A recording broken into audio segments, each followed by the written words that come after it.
Este es nuestro sexto tema, al que le hemos llamado condiciones anormales de los sistemas eléctricos de potencia y las acciones correctivas que podemos realizar para recuperar la normalidad de estos sistemas. Como ustedes sabrán, para nosotros es muy fácil llegar a la casa, prender la tele, ir al refrigerio y sacar un refresco, una cerveza, encender la luz, todas las cosas que hacemos de manera rudimentaria y no nos preocupamos de qué es lo que está atrás del sistema de potencia para que nosotros podamos realizar todas estas actividades, todas estas acciones en nuestro beneficio. Hace algunos años, en México, la Comisión Federal de Electricidad tenía una frase que decía: mientras el sol trabaja, nosotros trabajamos. Cuando el sol descansa, nosotros seguimos trabajando. Y es una frase que se aplica muy adecuadamente a lo que se tiene que realizar para que nosotros en la casa tengamos todas estas comunidades a partir del uso de la energía eléctrica. Haciendo un poquito de análisis, el sistema de potencia que está atrás de que nosotros podamos encender el televisor no es una fuente inagotable de energía. No es como tener una batería de un automóvil y decir, voy a tomar energía de aquí para encender la luz o para encender la radio. No, en el sistema de potencia, en el momento que nosotros encendemos la luz, en ese momento tiene que estarse generando la energía que nosotros estamos consumiendo.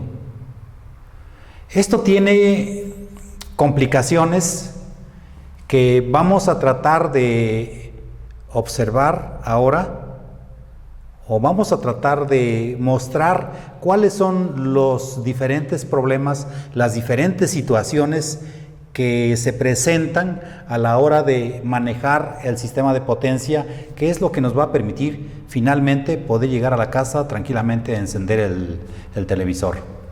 Bueno, son diferentes condiciones que no son las adecuadas para que funcione el sistema, por un lado. Por otro lado, la tecnología ha desarrollado diferentes dispositivos que van a ayudar a corregir estas anormalidades en el sistema.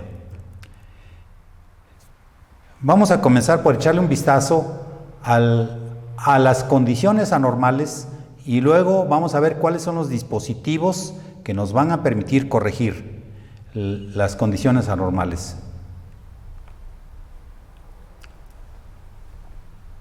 Bueno, por ahí tengo la imagen de una descarga atmosférica que está cayendo encima de una ciudad por ahí. Este es el enemigo número uno, o que ocasiona más daño a la operación de nuestro sistema eléctrico. Las descargas atmosféricas nos van a provocar la condición menos deseable o la condición más indeseable que no queremos que se presente en el sistema de potencia, y es el fenómeno que se llama cortocircuito. Es el primero que aparece en esta lista y es la que causa más daños al sistema.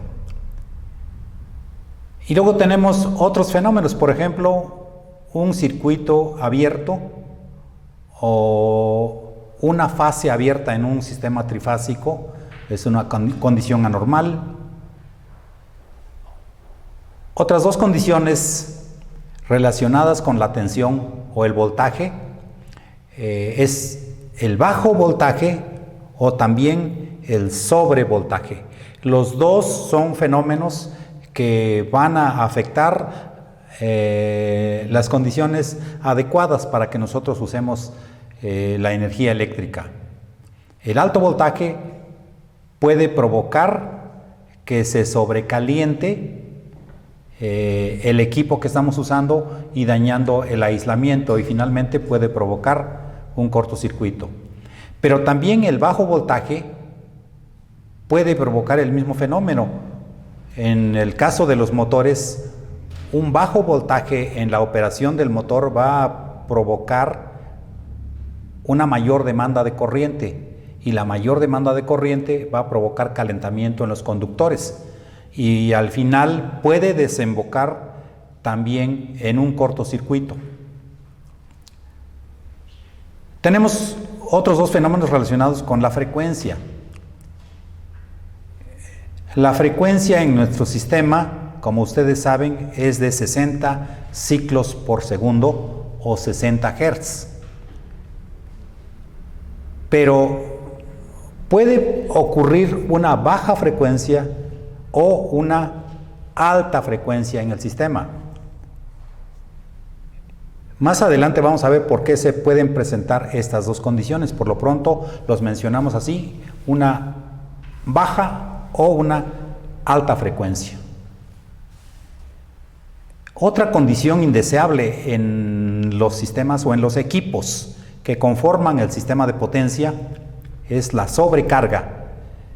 Esto significa que tenemos un transformador que le podemos sacar 10 megavoltamperes, 10 MVAs de potencia en condiciones normales, pero en alguna condición anormal hay una sobrecarga y estamos sacándole 12 o 13 o hasta 15 MVAs, es decir, lo estamos sobrecargando, le estamos sacando una potencia mayor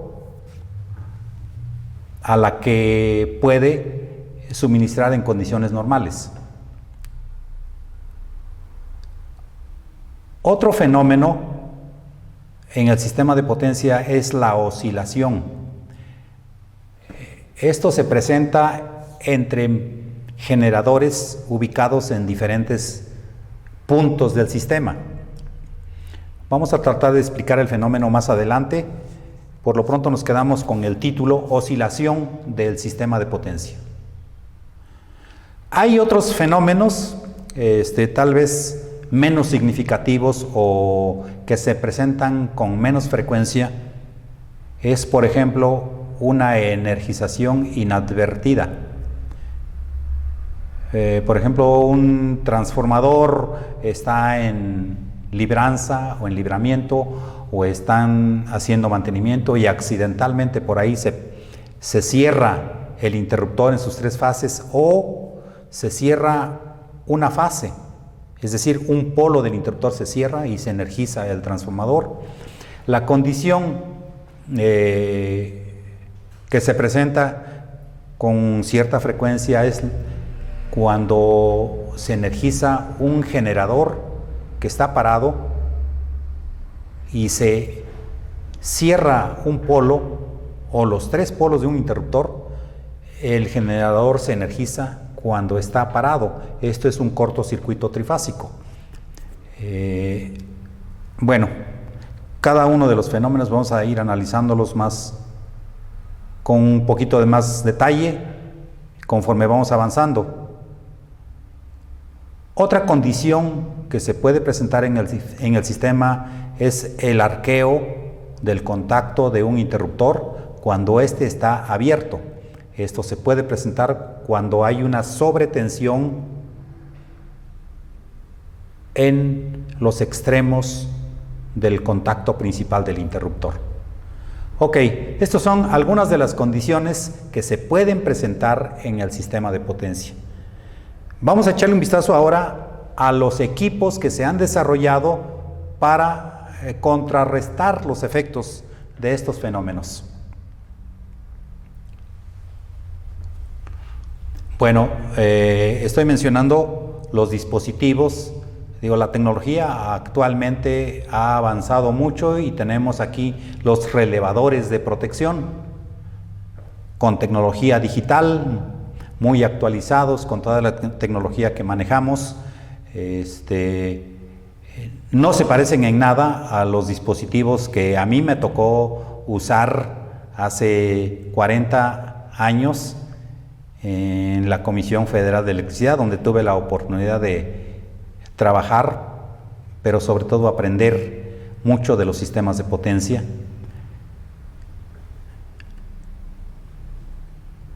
De acuerdo con las normas ANSI y IEEE, hay una serie de dispositivos que nos permiten contrarrestar los efectos de las fallas o condiciones anormales que se puedan presentar en el sistema de potencia. No están todos aquí en esta lista. He puesto solamente los de uso más frecuente o los más significativos. Por ejemplo, el número 21 se usa para designar al relevador de protección de distancia, conocido comúnmente como relé de distancia. Es el relevador de protección que funciona en base a la distancia, o más bien a la impedancia que representa el tramo del sistema que está entre el lugar de medición donde está conectado el relevador y el punto de la falla. Nos quedamos así con que el 21 nos identifica el relevador de distancia. En orden ascendente, el siguiente dispositivo que tenemos en esta lista es el 25. El 25 identifica un dispositivo que nos permite comparar los ángulos que existen entre dos tensiones en los extremos de un interruptor que vamos a cerrar. O con mayor frecuencia se utilizan para la sincronización o para la verificación de sincronismo que debe existir para poder conectar un generador al sistema de potencia, un generador eléctrico, por supuesto. A continuación tenemos el número 27. El 27 nos identifica a un relevador de bajo voltaje. Su opuesto va a ser el 59, que es un relevador de alto voltaje. A continuación tenemos el número 32, que es un relevador direccional de potencia. El 37 es un relevador de baja potencia. El 40 es un relevador de campo, o más completo, es un relevador que va a detectar la pérdida de campo en los generadores, pérdida del campo de excitación. A continuación tenemos el 46. El 46 es la clave de un relevador de corriente de secuencia negativa. A lo mejor en este momento no les dice mucho el relé de secuencia negativa, pero uno de los temas, al final voy a presentar un temario a bloques de los diferentes temas que considero que se deben considerar para entender todo este mecanismo de la protección de los sistemas de potencia. Bueno, el relevador 46 es un relevador de corriente de secuencia negativa. El 49 es un relé térmico de transformadores, es decir, detecta sobretemperatura o va a operar cuando haya una sobretemperatura en el transformador, principalmente en los devanados, en las bobinas o en los alambres que tiene el transformador internamente. El 50 es un relevador que es muy socorrido, se usa con mucha frecuencia, es un relevador muy simple de corriente, o es decir, detecta una elevación de la corriente en cualquier circuito. Es aplicado casi en todos los equipos de potencia, más bien es utilizado para proteger la mayoría de los equipos que conforman un sistema de potencia. Su característica principal es que funciona de manera instantánea. Cuando digo opera, es que toma la acción de cerrar sus contactos de manera inmediata en cuanto detecta una elevación de la corriente que está pasando por el circuito. Su complemento es un relevador 51. El relevador 51 es un relevador de sobrecorriente. Bueno, digo de sobrecorriente porque hay un límite a partir del cual este relevador va a empezar a funcionar. Por decir algo, tengo 100 amperes.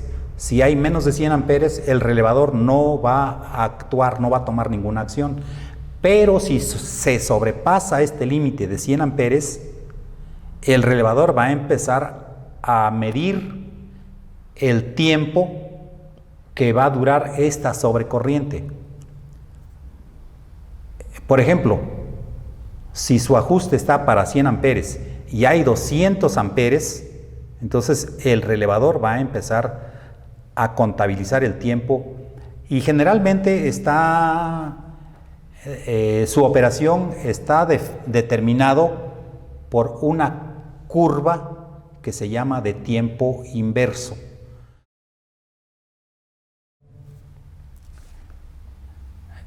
En la imagen del lado derecho tengo un relevador de sobrecorriente, pero de los que se usaban hace 40 años, cuando no se tenía todavía la tecnología digital para realizar estas funciones.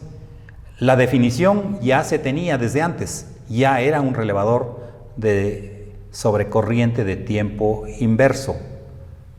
Ahora esto mismo lo tenemos de manera digital. Bueno, más adelante hay otro tema que se llama de principio de operación de relevadores. Es otro tema. Pero bueno, ahorita solamente estoy mencionando cómo funciona el relevador 50 y el 51, porque son los relevadores más socorridos o que se usan con más frecuencia desde circuitos de baja tensión, media tensión, alta tensión, tanto en transformadores, en circuitos alimentadores o en generadores. O sea, es un relevador muy popular, el 51. Continuamos con la lista. Bueno, aquí estoy poniendo la imagen de los primeros relevadores digitales que se usaron en México, allá por 1986, o sea, es decir, del siglo pasado. Antes de esos, los relevadores que se usaban eran los electromecánicos. Bueno, continuamos con las claves. El 52 nos va a identificar un interruptor de potencia principalmente de corriente alterna. El 59, que es el complemento del 27. El 27 era un relevador de bajo voltaje, este es de sobrevoltaje. El 60 es un relé de balance de voltajes. El 64 es un relevador detector de fallas a tierra. El 68 es un relevador detector de oscilaciones de potencia. Se le llama también relevador de bloqueo porque su función principal es bloquear la operación de algunos relevadores, principalmente a los relevadores de distancia que van a operar o que pueden operar durante una oscilación de potencia. Entonces, este relevador de 68, que es un detector de la oscilación, se puede tomar la decisión de que bloquee, que su acción va a ser bloquear la operación del relevador de distancia.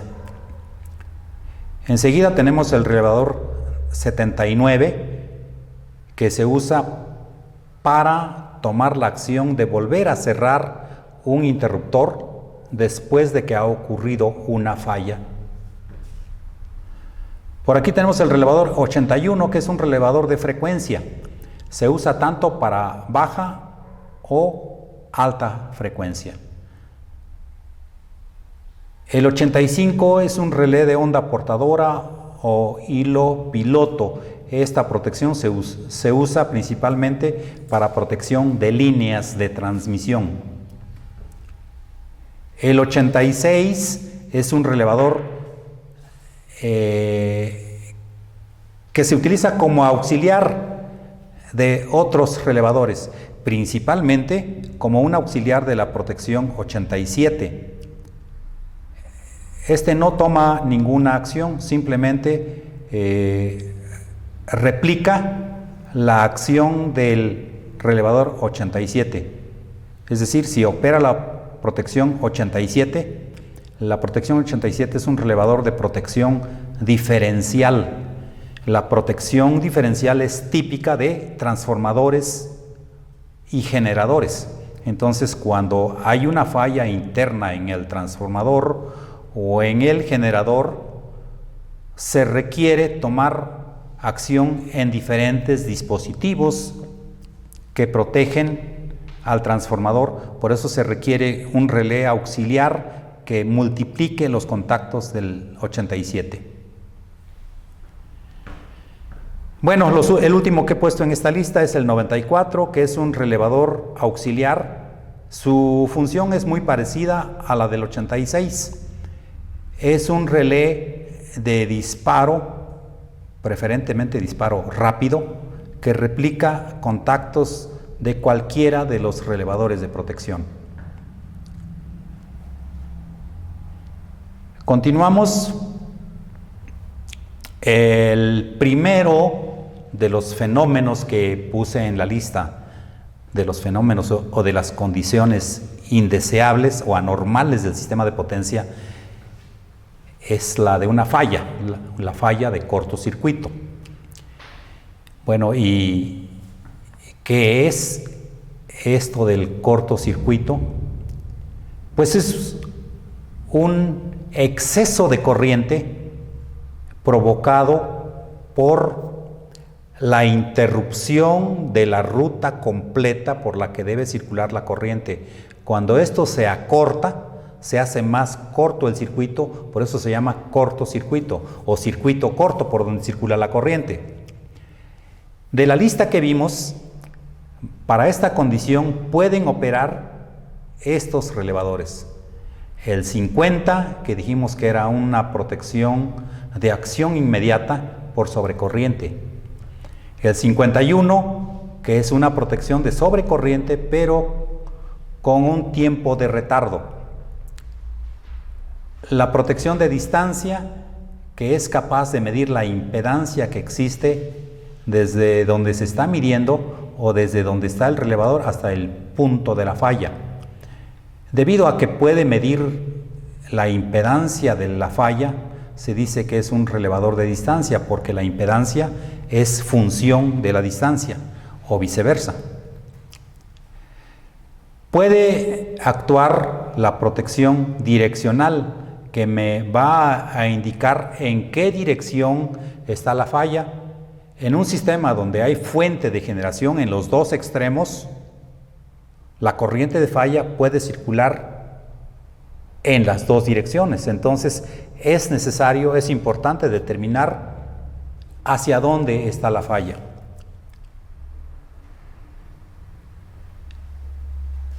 También puede operar una protección diferencial. Si la falla está circunscrita a un transformador, es decir, dentro del transformador o muy cercana a las boquillas del transformador, puede operar la protección diferencial. Todas estas protecciones van a operar por corriente. Inclusive la protección 46, que es de secuencia negativa, puede estar operando en un cortocircuito.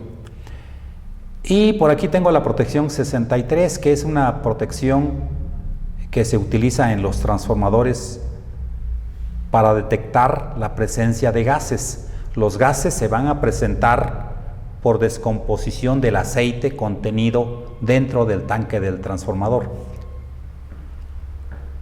Bueno, cualquiera de estas protecciones puede actuar ante un cortocircuito. Pueden operar estas protecciones o inclusive alguna otra adicional que produzca efectos que van a provocar un alto voltaje, un bajo voltaje, o una pérdida de sincronía u otros efectos secundarios a la causa principal, que es el cortocircuito. Bueno, ¿cuáles van a ser las acciones correctivas? Si es un cortocircuito, lo más importante es abrir, interrumpir el circuito por donde está circulando la corriente de falla. Esto implica desenergizar la parte fallada del sistema. ¿Para qué? Bueno, para extinguir la falla, para interrumpir la corriente de falla y eliminarla si es transitoria, porque puede haber fallas transitorias o fallas permanentes. La falla transitoria es cuando de repente cae una descarga atmosférica, se rompe el aislamiento momentáneamente en el circuito. La descarga atmosférica puede provocar un arco eléctrico de cualquier parte del conductor del circuito hacia algún punto cercano a tierra. Es un arco eléctrico. Entonces, ese arco eléctrico se va a extinguir una vez que se quite el potencial de ese circuito. Una vez que ya no tiene potencial, ya no está energizado, ya no tiene tensión, el arco se elimina. Y después de algunos segundos, el circuito se puede volver a energizar. A eso le llamamos falla transitoria. Pero puede haber fallas permanentes. ¿Cuáles serían las fallas permanentes? Es cuando, por ejemplo, hay un accidente, un vehículo choca con un poste, el poste se destruye, los conductores caen al piso. Esa va a ser una falla permanente. No se va a restablecer porque quitemos el potencial, ¿sí? Entonces, para estos casos, pues es necesario que estén presentes el personal de guardia que está precisamente para atender este tipo de fallas. Si los conductores están en el piso, pues habrá que reparar, si es que se puede reparar de manera inmediata, de manera provisional, y si no, pues parar un nuevo poste para que los usuarios tengan otra vez el servicio al que la empresa suministradora está comprometida a suministrar. Es decir, si la falla es permanente, hay que reparar la parte fallada para recuperar las cargas perdidas. Hay otro tema que se llama de filosofía de protecciones. Es un tema aparte, en donde se ven las causas y qué es lo que hay que hacer o cómo se deben atender las fallas para poder disminuir los tiempos de afectación al usuario.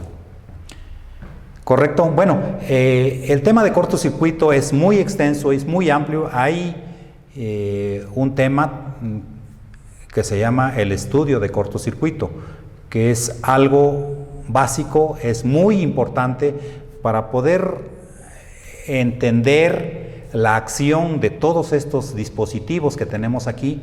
Es muy importante tener o entender cómo funciona el cortocircuito.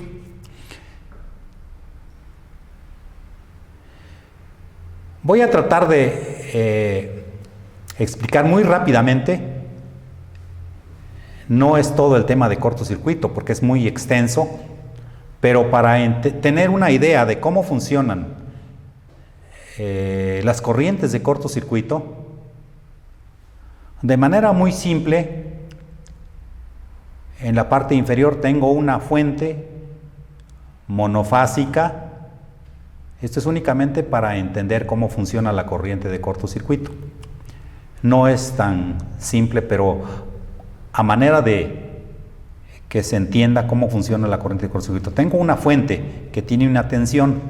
Esta tensión provoca, en condiciones normales, sin falla, provoca la circulación de la corriente a través de las impedancias de diferentes líneas hasta llegar a la carga que estoy alimentando. Esto me representa la carga que estoy alimentando, pero para llegar a la carga puedo tener el generador en primera instancia, luego un transformador, luego una línea de transmisión, luego otro transformador. Supongamos que el primero es no lo tengo como transformador aquí, sino más bien tengo la representación de la impedancia del transformador. Este sería la impedancia del transformador elevador, que me eleva la tensión del generador a la tensión de la línea de transmisión, suponiendo que esta es la línea de 115 kV, que también estoy representando su impedancia aquí.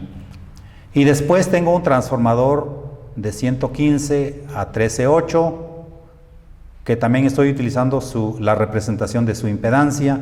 Y finalmente tengo la impedancia de un circuito de 13.8 y así llego a la carga. Bueno, a mí me interesa conocer el valor de la corriente de cortocircuito para poder darles los ajustes más convenientes, los ajustes más correctos a todas estas protecciones. Entonces, para poder ajustar cualquiera de estos relevadores de protección, yo necesito conocer el valor de la corriente de falla, principalmente a donde va a estar ubicado este relevador.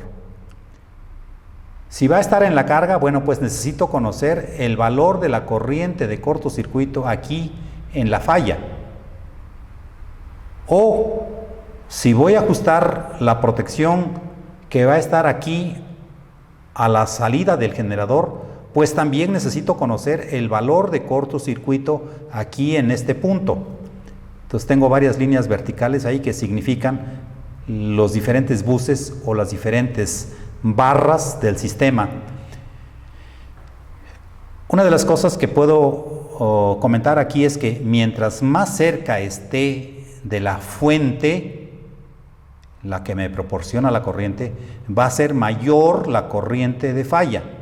Mientras más alejado de la fuente esté la falla, va a circular menor cantidad de corriente. Creo que esto es obvio. Si tiene que circular por todas las impedancias hasta que llegue a la carga, pues va a ser mucha menor la corriente de cortocircuito aquí. Y una diferencia muy grande, si estoy muy cerca de la fuente, muy cerca de la planta o del generador, la corriente de cortocircuito aquí va a ser muy alta. Bueno, es para expresar únicamente la idea de que la corriente de cortocircuito es fundamental para poder determinar los ajustes de las protecciones que van a proteger, valga la redundancia, me van a proteger el sistema de potencia. Bueno, esto que expliqué aquí de manera muy básica no es tan simple. Aquí expresé de manera general el concepto de que mientras más lejos de la fuente sea el cortocircuito, es menor la corriente de falla. Pero aquí, como nuestro sistema es trifásico, puede haber diferentes tipos de fallas. Esto ya lo veremos en el tema de cortocircuito. Por ejemplo, puede existir la falla de una fase contra tierra, es decir, que la corriente de cortocircuito va a circular desde esta fase a la tierra. Por decir algo, el conductor que alimentaba la carga se cayó al piso o se cayó a la cruceta que está conectada a tierra, entonces se dice que hay una falla de la fase C a tierra. Este punto, que está indicado con el símbolo de tierra, tiene conexión con este otro punto, que es la tierra a donde está conectado el neutro del generador. no es exactamente el mismo punto. A través de estos dos puntos hay una impedancia de la tierra por donde va a circular la corriente de falla.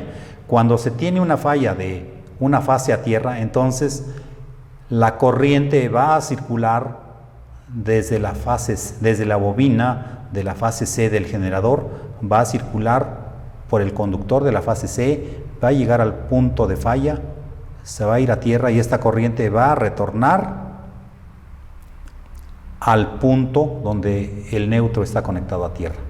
Entonces así se establece el circuito por donde va a circular la corriente de falla monofásica, porque es de una fase a tierra. Aquí hay una tensión de fase a tierra en el generador. Entonces esta corriente la podemos calcular a partir de la tensión que existe aquí entre la impedancia que representa todo este circuito. Para determinar las corrientes de cortocircuito nosotros nos basamos en la ley de Ohm. Entonces para la falla monofásica es aplicar la ley de Ohm dividiendo la tensión de una fase entre la impedancia de todo este circuito. Pero también podemos tener una falla entre dos fases, como la que tengo representada aquí, entre la fase A y la fase B. Puede existir una falla entre los dos conductores de una fase. Entre la fase A y la fase B puede existir un cortocircuito. Por el aire puede chocar el conductor de una fase con el conductor de la otra fase. Ese es un cortocircuito entre dos fases. Por supuesto que no podemos utilizar los mismos valores de impedancia. Entonces, para cada tipo de falla, las fórmulas van a ser diferentes. Aquí, por ejemplo, tenemos la impedancia de la fase A y tenemos la impedancia de la fase B, y además tenemos, aquí puedo decirles que son dos fuentes. Al final vamos a ver que es una sola fuente, pero aquí tenemos la fase A, la tensión de la fase A y la tensión de la fase B. Entonces hay otras fórmulas para determinar la corriente de cortocircuito para este tipo de falla. Puede haber una falla de las tres fases a tierra. Va a ser otro procedimiento para determinar las corrientes de cortocircuito de tres fases a tierra. O puede haber una falla trifásica, solamente trifásica sin conexión a tierra. O puede haber también una falla en donde dos fases se van a tierra. Entonces, para cada una de estas condiciones, el procedimiento para calcular las corrientes de cortocircuito son diferentes. Sí, ya les decía, hay un tema especial para entrarle a lo del cortocircuito, para hacer los cálculos desde cero. ¿Sí? Bueno, el tema de cortocircuito, insisto, es extenso, es básico, es fundamental para poder entender las actuaciones de las diferentes protecciones que hemos mencionado. Una condición anormal es cuando tenemos una fase abierta o un interruptor abierto.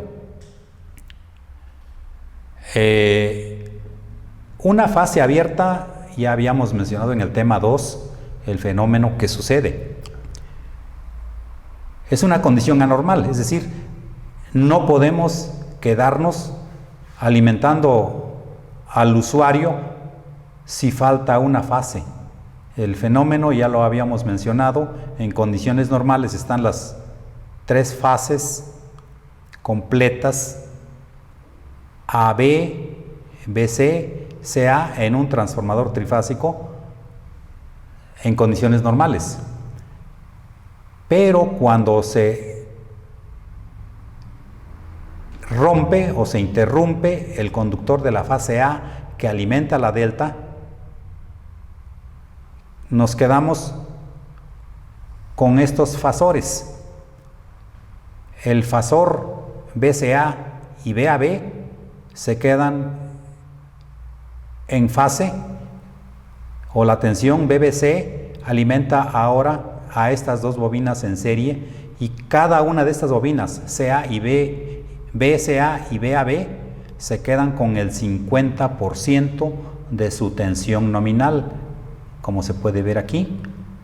Y en el lado secundario, la única fase que tiene el 100% de su magnitud es el de la fase B. ¿Por qué la fase B?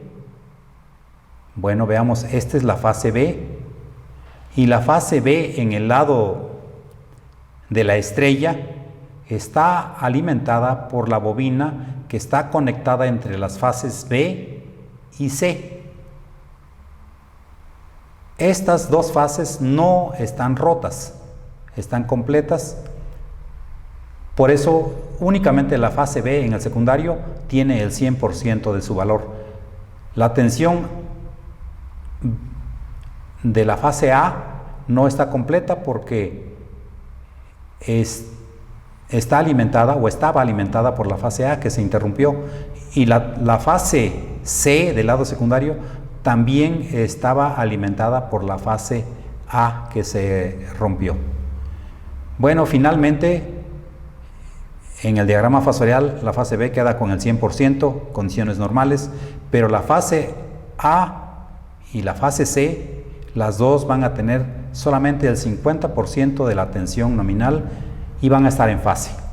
Al 50% de la tensión nominal ya no existe el ángulo de 120 grados que existía cuando teníamos condiciones normales. ¿Ok? Ese es un fenómeno indeseable.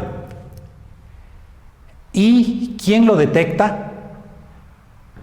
Bueno, puede ser detectado por una protección de desbalance de corrientes en un interruptor. En las redes de distribución generalmente el usuario es el que reporta que ya no tiene la luz al 100%. Bueno, los usuarios que están conectados en la fase A o en la fase C, porque los usuarios que estén conectados en la fase B no se van a enterar.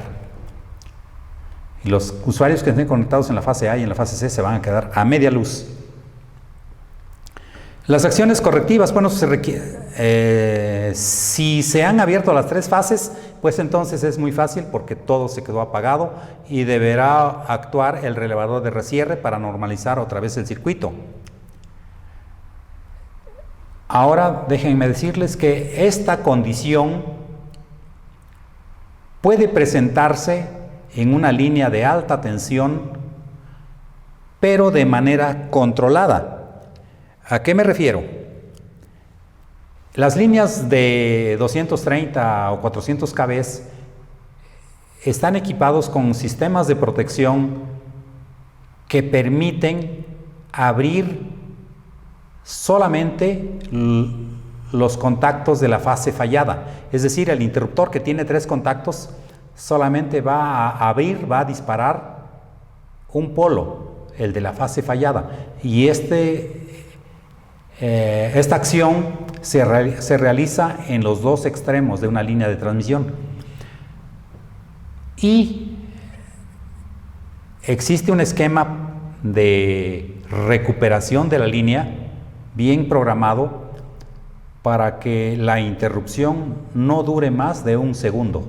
Es decir, viene una falla que se debe interrumpir en menos de 100 milisegundos, y a los 500 milisegundos, 800 milisegundos, deben actuar los relevadores de recierre de alta velocidad para mandar a cerrar los interruptores abiertos.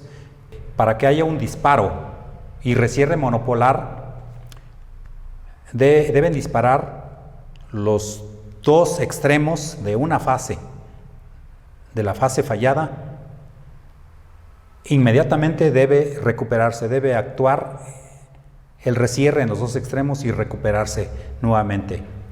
Generalmente este fenómeno debe ocurrir en menos de un segundo, de manera que es imperceptible para el usuario, apenas un pequeño parpadeo en la luz.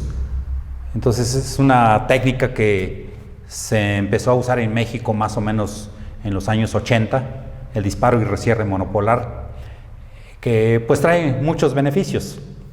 Hay una tormenta por la región donde atraviesa la línea de transmisión, hay descargas atmosféricas, puede ser que caigan rayos sobre la línea, pero el usuario no se entera de este fenómeno, no se ve afectado.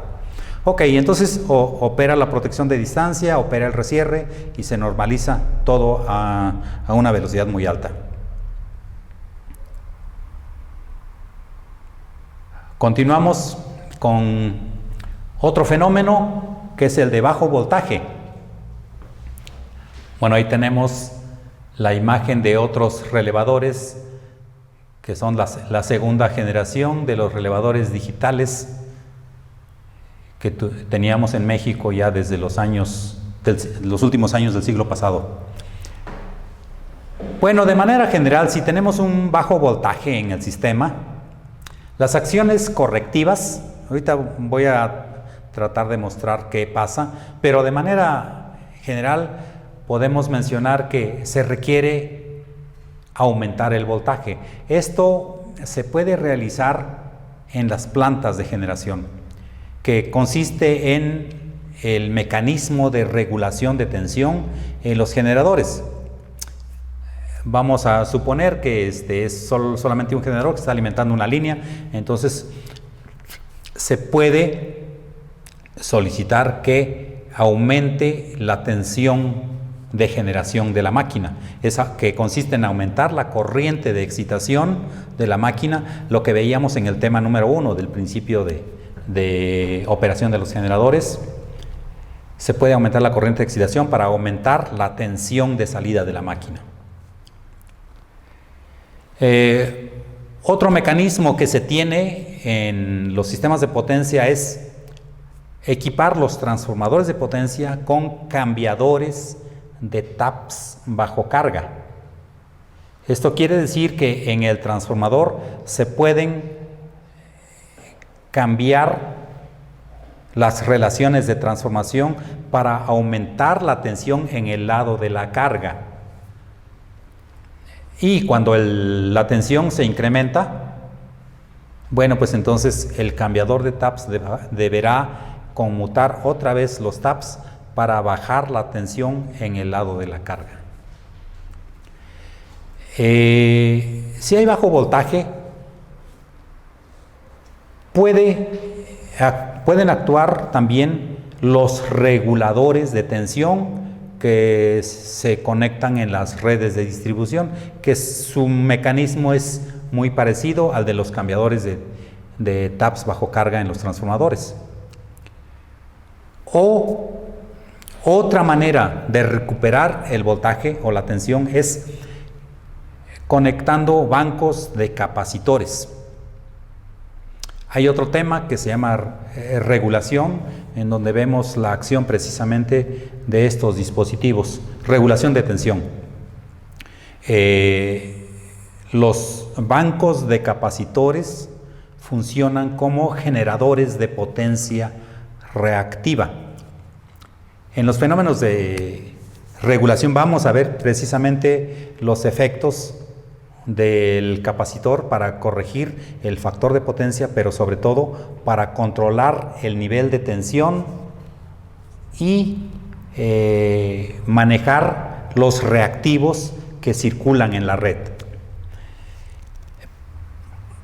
La baja tensión puede ser provocado también por los reactores.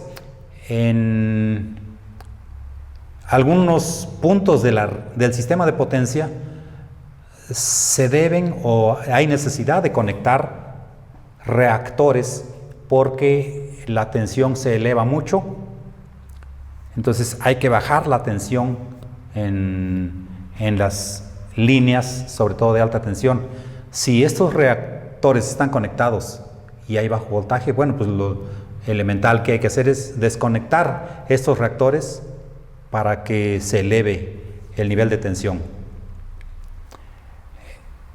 Bueno, son las acciones que se pueden hacer, pero quiero explicar un poquito cómo se presenta este bajo voltaje.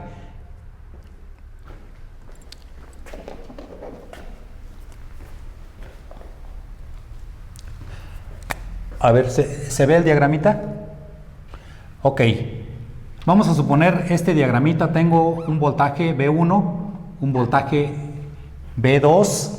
Por aquí voy a conectar una carga.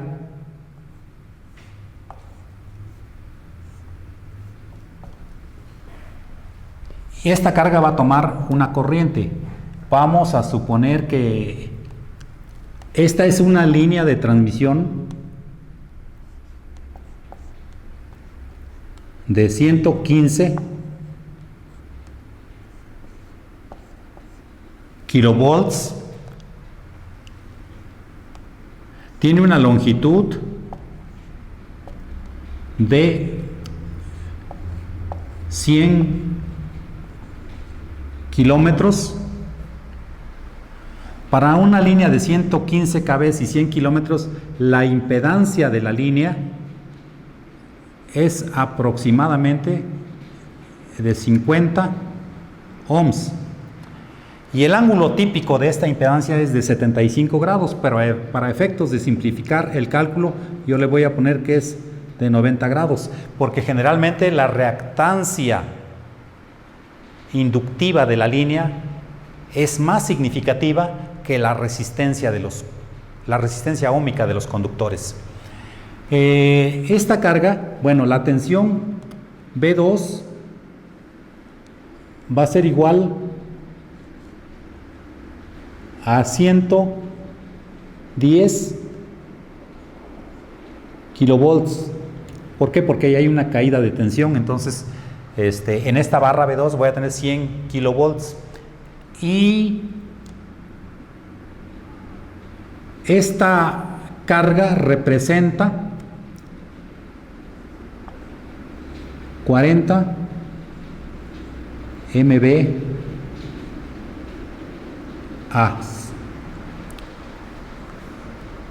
Con estos datos vamos a hacer un ejercicio para observar qué pasa con las tensiones.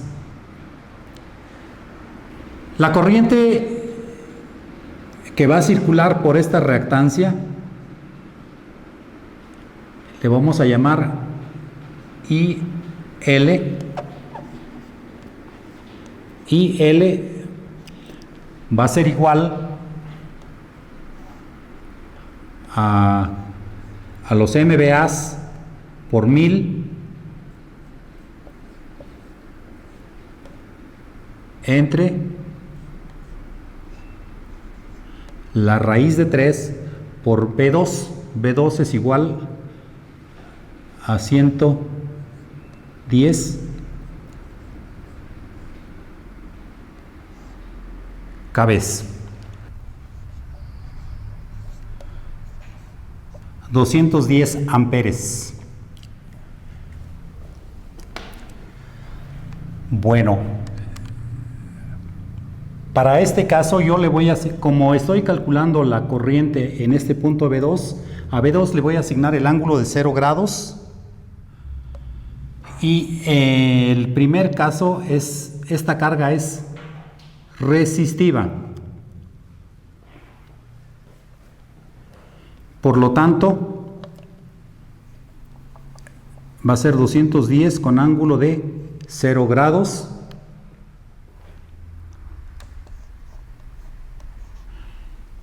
Me interesa saber la caída de tensión en la línea. Esto va a ser BL. ¿Cómo podemos determinar la caída de tensión? Aplicando la ley de Ohm. Va a ser igual a la corriente IL por la reactancia XL. BL es igual a 210 ángulo de 0 grados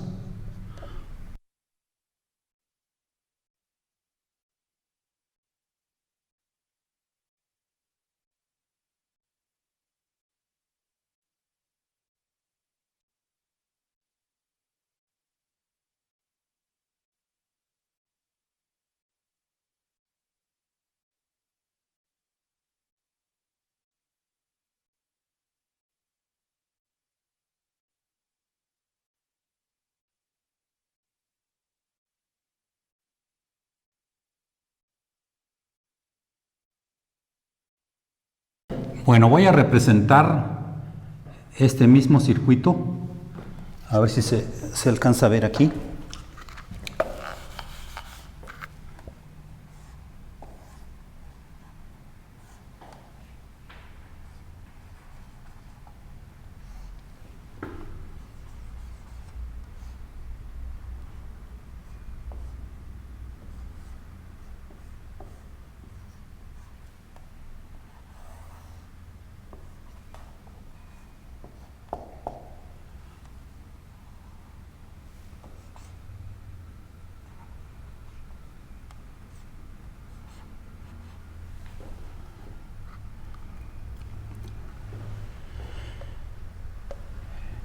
Entonces este es B2, este es BL, la caída de tensión.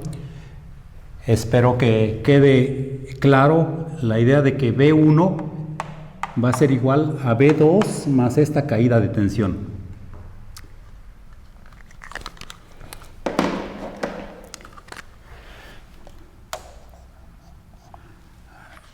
B2 dijimos que era igual a 110.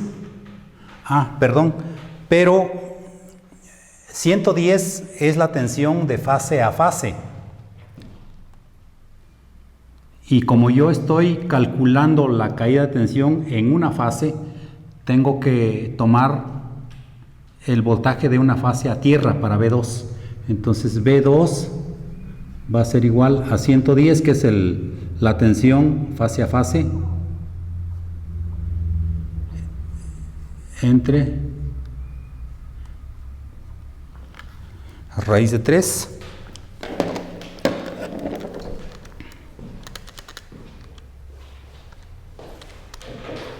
63.5.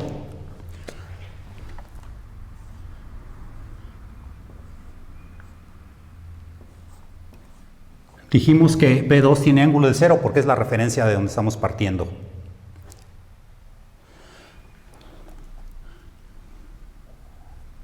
(63.5) ángulo de 0 grados más 10.5 ángulo de 90 grados.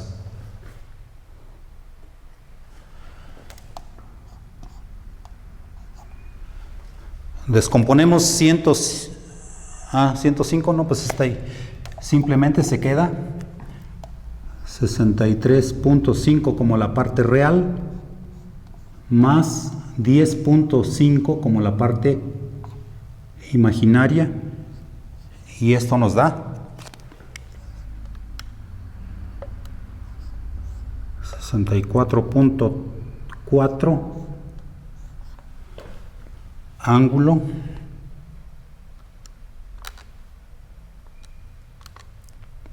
de 9.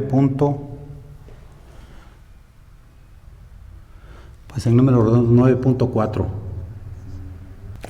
En este primer caso, en B1 tenemos 64.4 por raíz de 3, 111,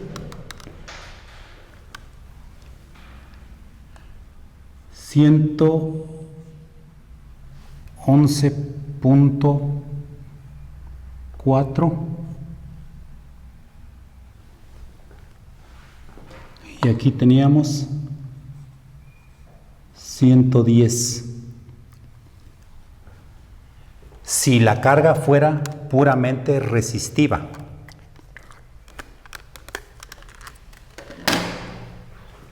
Aquí al final la corriente y la tensión tienen el mismo ángulo.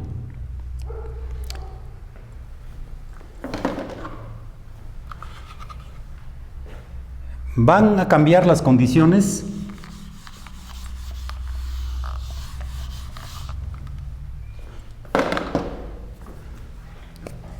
En este nuevo caso voy a asumir que la corriente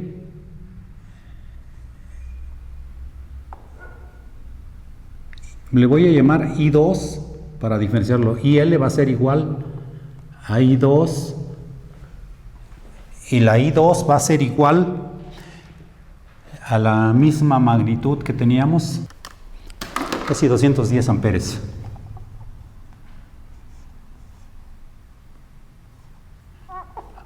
Pero el ángulo va a ser de menos 30 grados. Los mismos 40 MVA, pero ahora representa, este rectángulo representa una carga inductiva, en donde la corriente que toma queda desfasado 30 grados de la tensión B2.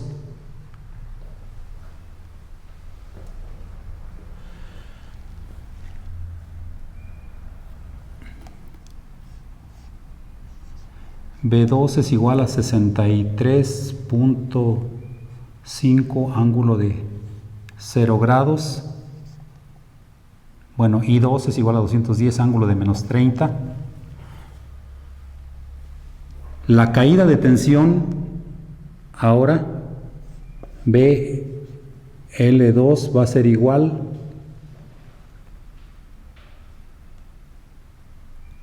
a 210 ángulo de menos 30 grados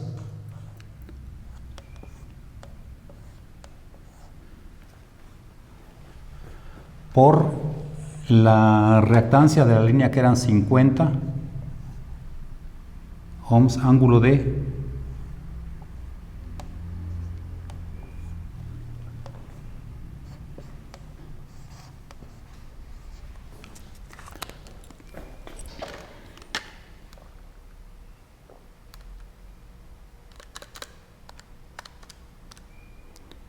10.5.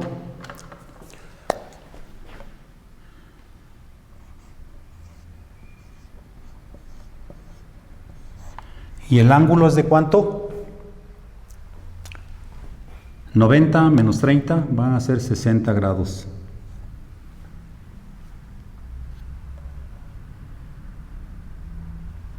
En Kbs sería eso. Bueno, calculamos nuevamente B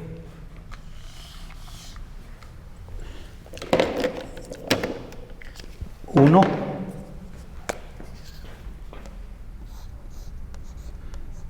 B1 es igual a B2 más BL2.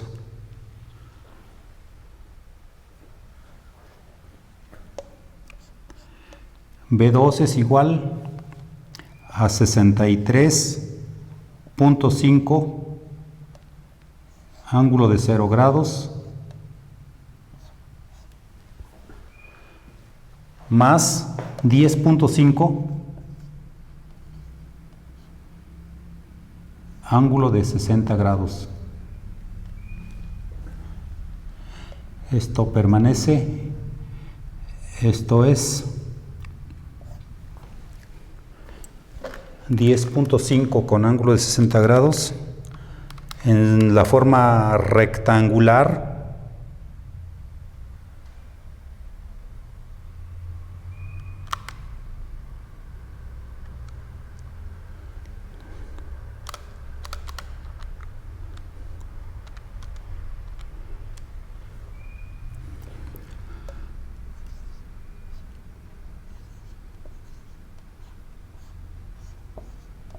Me da en la parte real 5.25 y en la parte imaginaria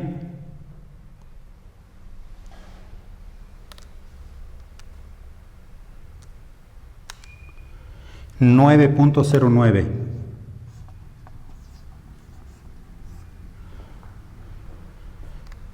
Realizando la suma, 63.5 más 5.25, esto me da, la suma de la parte real me da 68.75.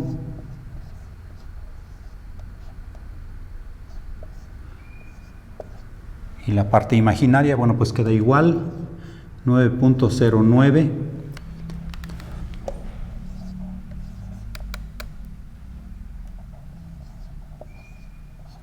$69.35. y un ángulo de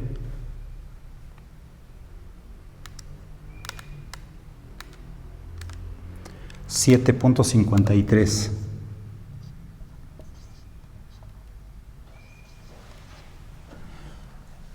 Ese es el valor de una fase a tierra para B1. Y su valor de fase a fase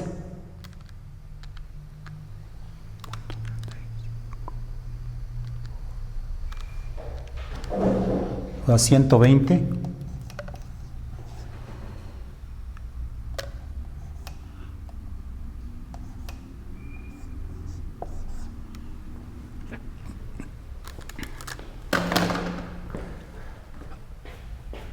Ahora, con el mismo valor de tensión, pero habiendo cambiado el ángulo de la corriente, el voltaje que me resulta aquí es de 120.11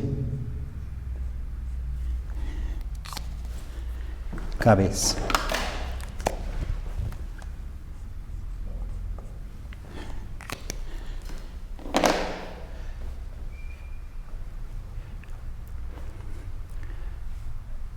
Bueno, lo que podemos ver es que dependiendo del ángulo de la impedancia de carga, va a ser la caída de tensión que vamos a tener en la línea. Si fuera pura carga resistiva, la caída de tensión no sería tan grave, pero si tenemos pura carga inductiva conectada como carga, entonces la caída de tensión va a ser muy significativa. Cuando tenemos dos líneas de transmisión llevando la carga de una ciudad y se dispara una de las líneas, la línea que queda tendrá que llevar la corriente total que llevaban las dos líneas. Entonces, al incrementarse la corriente o al circular toda la corriente de la carga por una sola línea, se produce una mayor caída de tensión. Entonces, el efecto es, si se dispara una línea, va a haber una baja de tensión en el punto de la carga. Y si la carga es muy inductiva, la baja de tensión va a ser más crítica. Bueno, ese es un ejemplo de cómo varía la tensión al variar la configuración de la red, ya sea incrementando cargas inductivas o disparándose una línea. Diferentes fenómenos que pueden presentarse en la red van a provocar que se incremente la tensión o que baje la tensión. Un fenómeno que sucede con cierta frecuencia es que en las líneas de muy alto voltaje, bueno, estas líneas representan una alta carga capacitiva. Entonces, mientras se lleva una corriente alta por estas líneas, no es apreciable el efecto capacitivo. Pero si estas líneas disminuyen la corriente que llevan, es decir, baja la demanda, entonces disminuye la corriente. Al disminuir la corriente, disminuye la caída de tensión. Entonces se manifiesta el efecto capacitivo de las líneas, provocando una elevación de la tensión a la hora de la demanda mínima. Por eso es necesario conectar reactores en derivación en las líneas de alta tensión para disminuir el voltaje. Y claro, estos reactores tendrán que desconectarse a la hora de la demanda máxima. Otra forma de regular la tensión es que si estas líneas están cerca de los centros de generación, los generadores se utilizan como generadores que absorben potencia reactiva. Entonces, de esta manera también se puede regular el nivel de tensión del sistema. Ok, hay mucho más que hablar sobre este fenómeno, pero vamos a continuar con el siguiente fenómeno. El alto voltaje, bueno, pues es el efecto contrario de lo que expliqué en el ejercicio. Si las cargas son resistivas, entonces las caídas de tensión en las líneas no son tan significativas. Todo lo que se hacía para contrarrestar el bajo voltaje, ahora van a ser las acciones inversas. Si teníamos muchos capacitores, ahora habrá que desconectar los capacitores. Ok, vámonos a otro fenómeno, que es la de frecuencia. Puede ser alta o baja frecuencia. En estos casos va a actuar la protección 81, que puede producir disparos de cargas. Pero bueno, antes vamos a ver cómo se presenta la alta o la baja frecuencia. Vamos a partir del hecho de que el sistema está balanceado. Al decir balanceado, quiero decir que los megawatts de carga son iguales a los megawatts de generación. El balance es cero. Se está generando exactamente lo que el cliente está demandando. Entonces se mantiene la frecuencia normal. Pero imagínense ustedes qué pasaría si en condiciones normales se produce la desconexión de una planta o solamente de un generador. Cualquiera de estos fenómenos, el efecto va a ser, a ver, imagínense qué va a pasar. Si la carga es mayor que la generación, ¿qué pasará con la frecuencia? Bueno, la frecuencia va a tender a bajar. Y el fenómeno inverso sería, estando el sistema en condiciones normales, se dispara una carga importante, se dispara, por ejemplo, una subestación de una ciudad completa, una subestación que alimenta una ciudad, toda la ciudad se va a quedar apagada. Entonces la generación es mayor que la carga. En este caso la frecuencia se va a ir hacia arriba, se va a elevar la frecuencia. Esto es muy parecido a lo que pudiera suceder cuando se tiene una yunta jalando una carreta.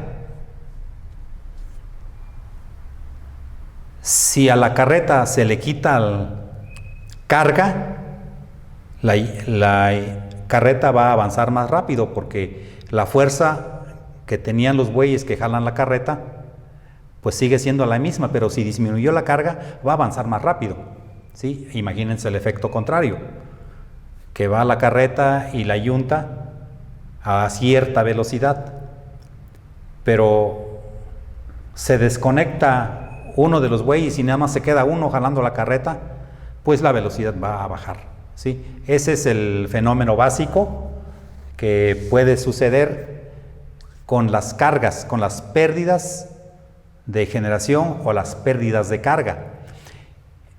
En los dos casos, las plantas están obligadas a recuperar la frecuencia que debe ser la normal del sistema. En México o en Latinoamérica va a ser de 60 Hz. Para lo cual hay mecanismos en las plantas, principalmente los reguladores de velocidad, van a tratar de recuperar la frecuencia de 60 Hz o 60 ciclos por segundo. ¿Qué es lo que tienen que hacer entonces en las plantas? Regresemos al caso en que tenemos un sistema, no sé, con N plantas o con dos generadores grandes alimentando un pequeño sistema. Si se dispara una de las máquinas, dijimos que la frecuencia va a tender a la baja, pero entonces entran en acción los reguladores de velocidad de las máquinas. ¿Qué es lo que van a hacer? En términos directos diríamos, tienen que aumentar la velocidad de las máquinas. Pero ¿qué es lo que tienen que hacer para aumentar la velocidad de las máquinas? Si hablamos de una máquina hidráulica, de una hidroeléctrica, lo que tiene que hacer el regulador de velocidad es abrir los álabes de la turbina para dejar pasar mayor cantidad de agua. Con esto se aumenta la potencia de la máquina. Esta potencia incrementada de la máquina va a satisfacer la demanda de la carga que estaba conectada. Al aumentar la potencia de la máquina, bueno, pues se va a tratar de recuperar la frecuencia de 60 Hz, ¿sí? Y recapitulando, teníamos el sistema normal, se disparó una máquina, entonces las otras máquinas tienen que aumentar su potencia para absorber la potencia que dejó de ser suministrada por la máquina que se disparó. El caso contrario es cuando se dispara una carga importante. Tenemos, por ejemplo, 100 megawatts de generación y 100 megawatts de carga, pero si se disparan 20 megawatts de carga, la frecuencia, ¿qué va a pasar? Pues se va a ir para arriba, ¿verdad? Otra vez, los reguladores de velocidad tienen que actuar para tratar de recuperar la frecuencia de 60 Hz. ¿Qué van a hacer? Bueno, pues a cerrar los álabes de las turbinas para disminuir la potencia generada en las máquinas, ¿sí? Puede ser que todas las máquinas o varias de las máquinas del sistema hagan la misma acción. Esto va a llevar a un fenómeno o implica un fenómeno que se llama oscilación de potencia. En cualquiera de los fenómenos o de los casos que he expuesto, ya sea un disparo de carga o un disparo de generación, va a producir oscilaciones del sistema. Incluso cuando simplemente hay una falla en una línea de transmisión, durante la falla se demanda mayor cantidad de corriente, se demanda mayor potencia, pero una vez que se dispara la línea, la falla desaparece, entonces disminuye otra vez la demanda de corriente.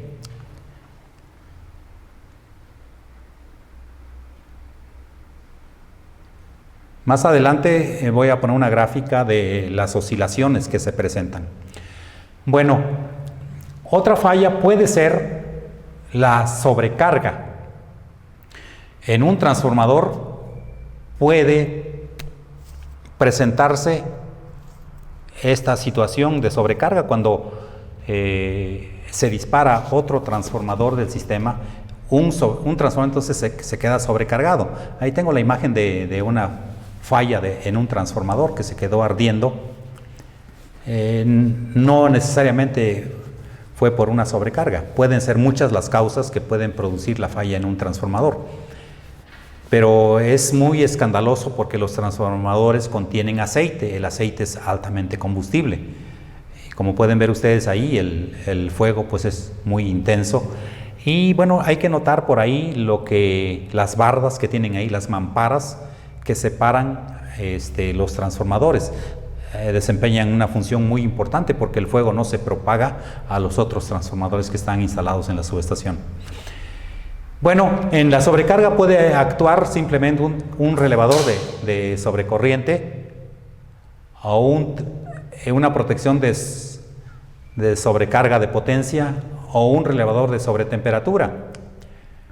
Las acciones correctivas pueden ser para prevenir la sobretemperatura provocada por esta causa. Se pueden tomar las siguientes acciones.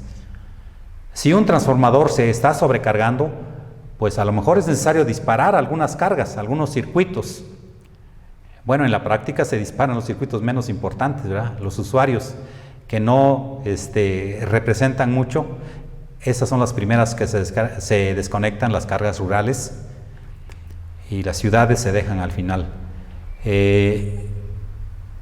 Puede ser que se tome la acción de disparar algunas líneas de transmisión para que otros transformadores de la red tomen la carga del transformador que se está sobrecargando. Son algunas acciones. Esto hay que analizar en la red qué líneas se pueden disparar para disminuir la sobrecarga de un transformador. Otras acciones pudieran ser, por ejemplo, tratar de controlar la temperatura del transformador. Una sobrecarga siempre implica una sobreelevación de la temperatura. Entonces, a lo mejor accionar un sistema de enfriamiento intensivo para bajar la temperatura de los transformadores y puedan soportar generalmente la hora de la demanda máxima. Creo que esta sería en México la hora de la demanda máxima. Bueno, pues tratar de que el transformador soporte la hora de la demanda máxima y después saber qué acciones se pueden tomar para disminuir los efectos. Bueno, otro de los fenómenos que ocurren muy frecuentemente en el sistema de potencia es la oscilación. A veces son imperceptibles porque las cargas que se disparan o la máquina que se dispara pues no tiene tanto impacto en la red nacional, entonces son imperceptibles. Pero las oscilaciones siempre están presentes porque, repito, lo que se está demandando tiene que estarse generando en ese momento. No podemos acumular la energía como en corriente directa, podemos acumular energía en un acumulador, una batería de un carro. En el sistema de potencia, que es tan grande, no podríamos tener una batería tan grande que nos almacenara tanta energía. Entonces tiene que ser un sistema totalmente dinámico. En el momento que se está demandando el consumo, en ese momento hay que estarlo generando. Bueno, generalmente las oscilaciones de potencia pueden implicar la operación de los relevadores de distancia. Si se dejara libre la operación de los relés de distancia durante una oscilación, se complicaría la situación del sistema de potencia. Entonces, es muy conveniente cuando se detecta una oscilación durante la cual se corre el riesgo de que opere la protección de distancia, es muy recomendable tomar la decisión de bloquear la operación de los relés de distancia que la realiza la protección 68.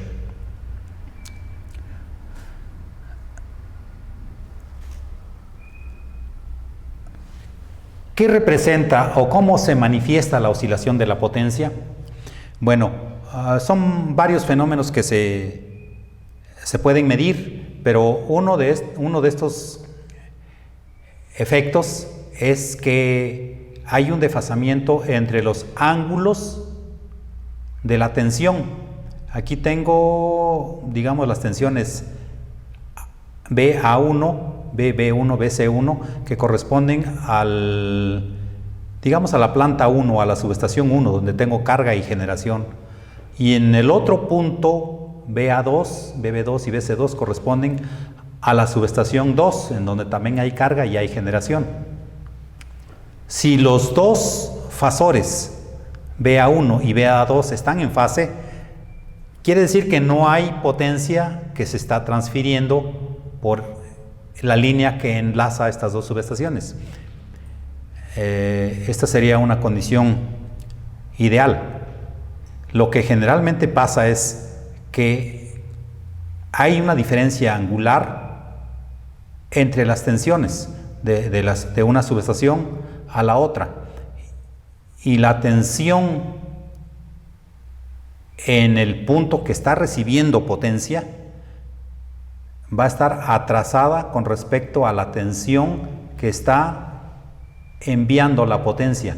Este es BA1 y este es BA2. Ya se ve una diferencia en ángulo, una diferencia en fase. Si se incrementa la potencia, se incrementa el ángulo de fase. Si la potencia se hace 0, esta tensión B2 va a quedar en fase con la tensión B1, ¿sí? Este ángulo, esta diferencia angular puede incrementarse. BA1 con respecto a BA2 puede incrementarse, y esto significa que hay mucha potencia transfiriéndose desde la subestación 1 hacia la subestación 2. Cuando hay una variación constante de la potencia que se está transmitiendo de la planta de la subestación 1 hacia la 2 y luego se regresa, eso significa una oscilación. Cuando la potencia va y viene, eso es una oscilación. Entonces, la diferencia angular entre BA1 y BA2 va a estar variando. Dejemos BA1 fijo y BA2 es la tensión en la subestación 2. Este BA2 puede estar bailando en esta zona de color azul, pero inclusive puede adelantarse a BA1, puede estar en esta zona.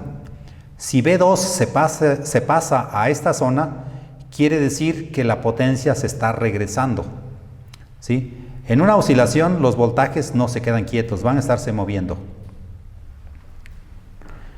Y vamos a poder mirar, bueno, en esta gráfica lo que estoy representando es que está el sistema enviando cierta cantidad de potencia desde el bus 1 hacia el bus 2, está estable.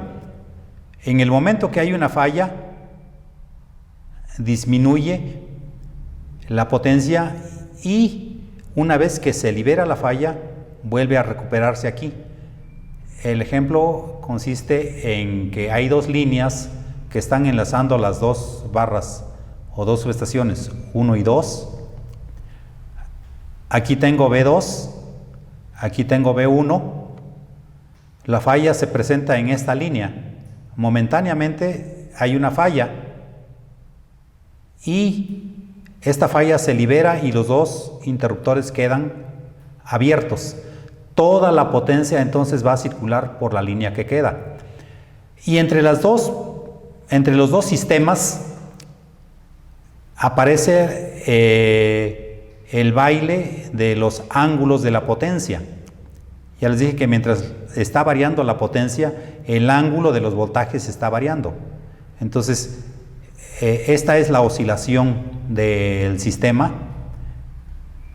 Si los reguladores de velocidad de las máquinas operan adecuadamente, se presentan unas oscilaciones y después de algunas oscilaciones van disminuyendo y se estabilizan otra vez en las condiciones previas a la falla.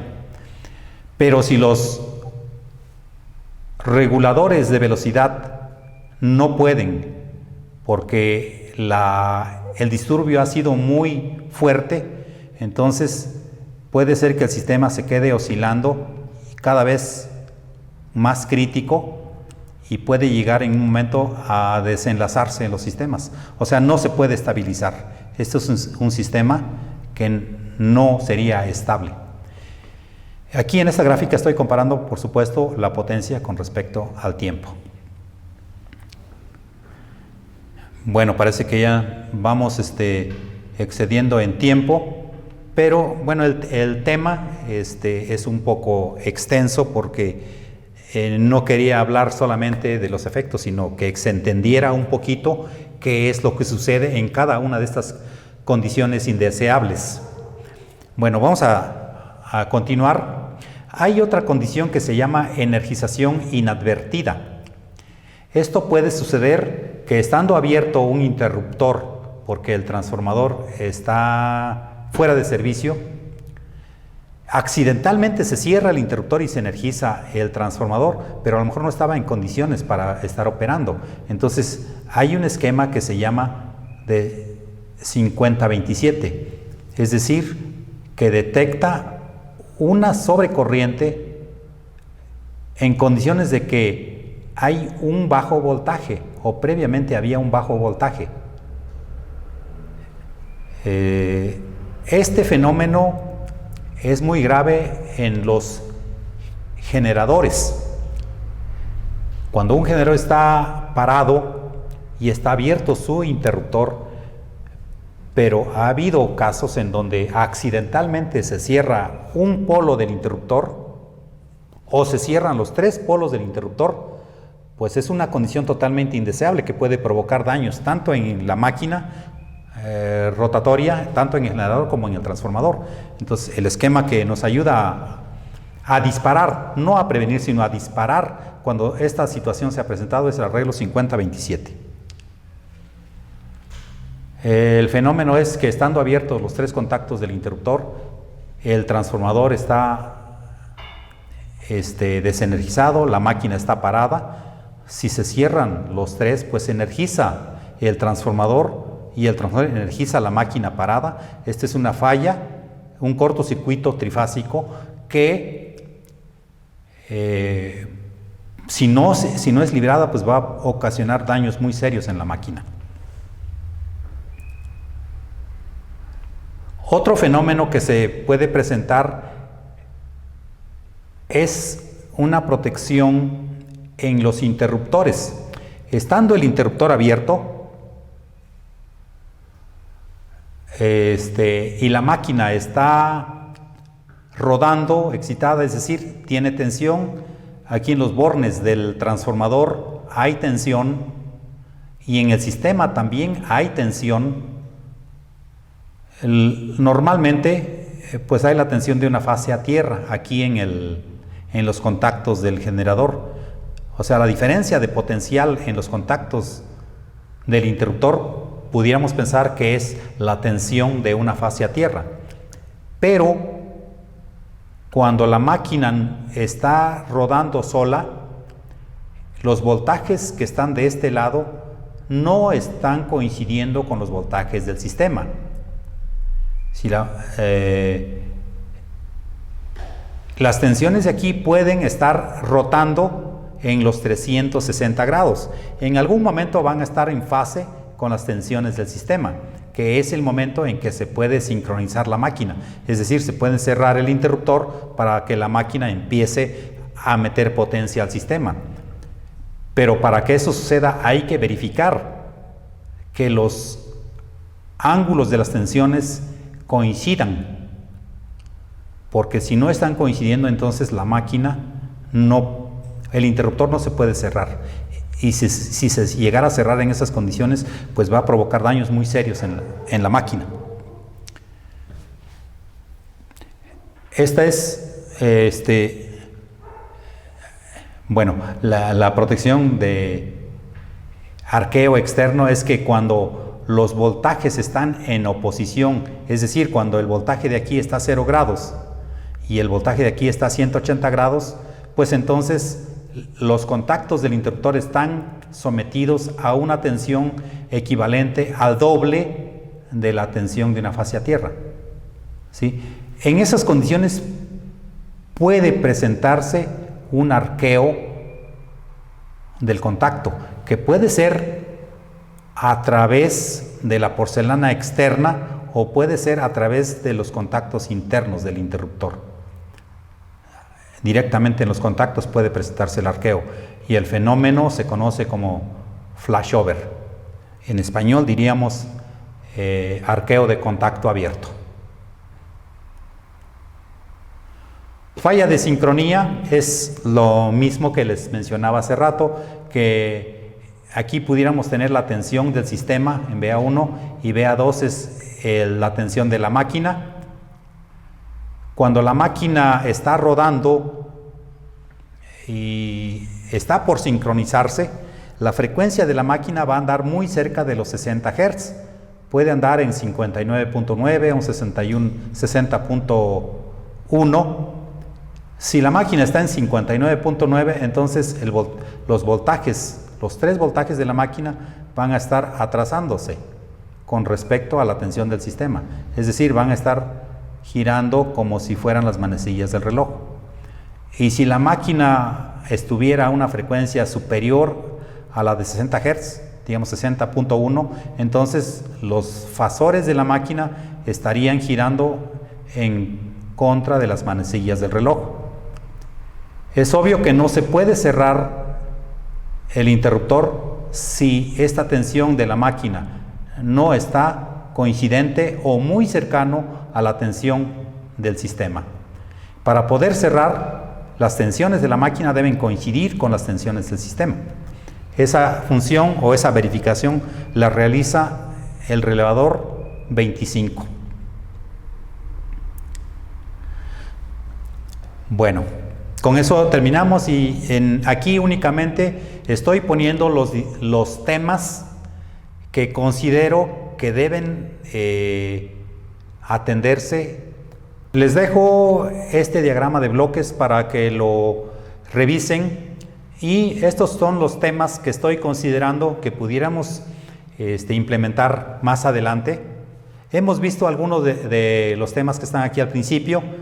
De aquí en adelante vamos a considerar temas, por ejemplo, componentes simétricas, las redes de secuencia, los parámetros de las líneas de transmisión, impedancias de transformadores y generadores, que serían temas preliminares para que pudiéramos realizar el tema de cortocircuito. Bueno, estos son los temas preliminares también y después entraríamos propiamente al estudio de cortocircuito, que es un tema muy importante para poder entender y ver cómo funcionan las protecciones. Por ejemplo, el cortocircuito es básico para poder trabajar con la protección diferencial, la protección de sobrecorriente, la protección direccional de sobrecorriente, de distancia, diferencial de línea. Y una vez vistos estos temas de protecciones o dispositivos de protección, podemos finalmente entrar a los temas de protección de interruptores, protecciones de generador, protección de transformador, de barras. Y el tema de coordinación de protecciones de sobrecorriente es un tema que implica ver casi todos los temas que estoy poniendo aquí como temas para protección de sistemas eléctricos de potencia. Lo dejo para que lo revisen y por ahí vamos a solicitar una encuesta para ver cuáles son los temas de mayor interés y en función de esto implementar los temas subsecuentes.